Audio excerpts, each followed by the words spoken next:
येणाऱ्या 24 तासांमध्ये मध्य महाराष्ट्र, मराठवाडा ह्या रिजनमध्ये मुसळधार ते अतिमुसळधार पाऊस पडण्याची शक्यता आहे आणि त्याचं कारण म्हणजे बंगालच्या उपसागरामध्ये तयार झालेलं जे कमी दाबाचं क्षेत्र होतं ते पश्चिमेकडे मूव्ह होऊन सध्या ते पश्चिम विदर्भ आणि लगतच्या मध्य महाराष्ट्र या रिजनवर स्थित आहे आणि त्या कारणामुळं आपल्या रिजनवर जास्त पाऊस पडताना दिसतं. या सॅटेलाईट इमेजरीमध्ये बघितलं तर महाराष्ट्रातील बहुतांश ठिकाणी बहुतांश प्रदेश हा ढगांनी व्यापलेला आहे.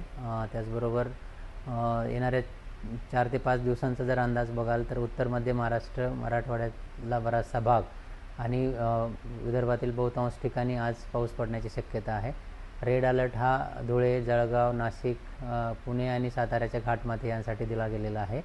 नंदुरबार, पालघर, ठाणे, रायगड आणि संभाजीनगर या ठिकाणी ऑरेंज अलर्ट आहे आणि उर्वरित बऱ्याच जिल्ह्यांना आपण आज येलो अलर्ट बघू शकतो.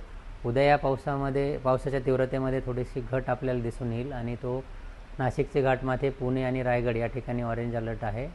बाकी कोकण किनारपट्टी आणि घाटमाथ्यांना येलो अलर्ट आहे. इतर ठिकाणी आपण बघू शकतो हलक्या स्वरूपाचाच पाऊस पडू शकतो. रविवारपासून मात्र महाराष्ट्रातील प्लेन एरियाजमध्ये बऱ्याच ठिकाणी हलक्या स्वरूपाचाच पाऊस पडू शकतो आणि काही ठिकाणी उघडीपसुद्धा आपल्याला बघायला मिळू शकते आणि मंडे नंतर तर अजूनच त्यामध्ये चेंज आपण बघू शकतो. म्हणजेच 2 ते 3 तारखेनंतर महाराष्ट्रातील बहुतांश ठिकाणी पावसाचं प्रमाण कमी झालेलं असेल आणि काही ठिकाणी उघडीपसुद्धा आपल्याला बघायला मिळू शकते. सर, मागच्या काही दिवसांपर्यंत अनेक जिल्ह्यांमध्ये सरासरीपेक्षा खूपच कमी पाऊस होता, तर खूप मोठी तूट आपल्याला पाहायला मिळत होती. सध्या काय स्थिती आहे? सध्या जर आपण बघितलं तर तुटीमध्ये थोडंसं घट झालेली नक्कीच आहे, कारण बऱ्याच ठिकाणी मुसळधार ते अतिमुसळधार पाऊस झाला होता आणि त्यामुळं ज्या डिस्ट्रिक्ट्समध्ये तूट होती त्या तुटीमध्ये थोडासा फरक आपल्याला नक्कीच दिसून येतो आहे. पण तरीही ती तूट निगेटिव्ह साईडमध्येच आहे. जसं आपण सोलापूर बघितलं तर -28% आहे कालपर्यंतचं.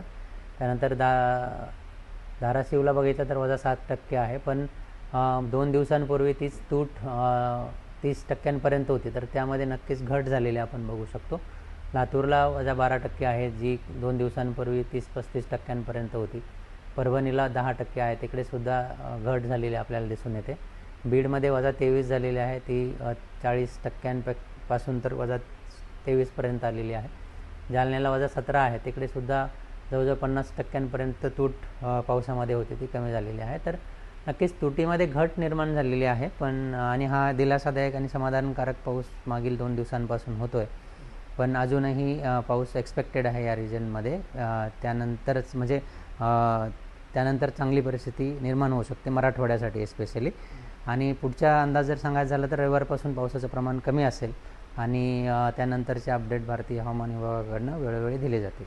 सर, जूनच्या तुलनेमध्ये जुलैमध्ये कसा पाऊस आहे आणि तूट किती राहिली आता पूर्ण महाराष्ट्राची? पूर्ण महाराष्ट्राचं जर आपण सांगायचं झालं तर त्यामध्ये नक्कीच तो चांगला आहे. म्हणजे ज्यावेळी महाराष्ट्र पूर्ण ज्यावेळी आपण बघतो तर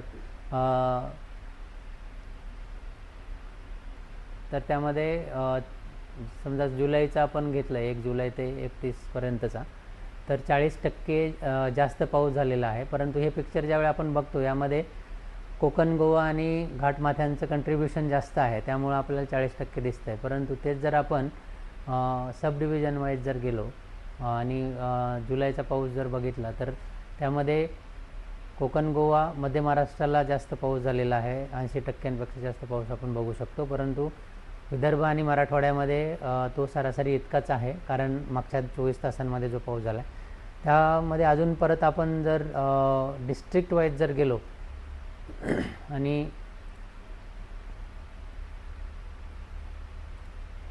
डिस्ट्रिक्ट वाईज जर पाऊस आपण मागच्या 1 महिन्याचा जर पाऊस बघितला तर त्यामध्ये आपण बघू शकतो की काही ठिकाणी पावसाची तूट आहे.